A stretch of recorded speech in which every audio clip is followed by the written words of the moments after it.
Hello everyone, my name is Jillian. I'm working for Cyclenpo. We are lithium battery manufacturer for energy storage systems and solutions. Today I will introduce our customization project for our South American client. It's an energy storage cabinet with 30 kilowatt inverter and 100 kilowatt hour battery backup. And you can have a look.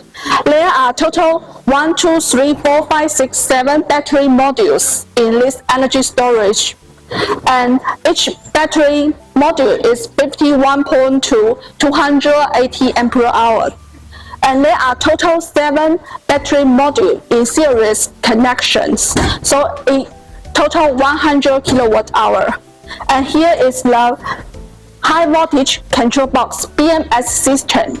Here is to manage the battery module, battery system for each battery pack. And each battery pack also have individual BMS called BMU.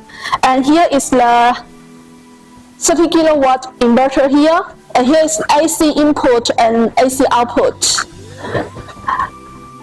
And if you have any requirement for the energy storage, please come to us. Our professional engineer team will give you solutions throughout and help you throughout your energy storage project.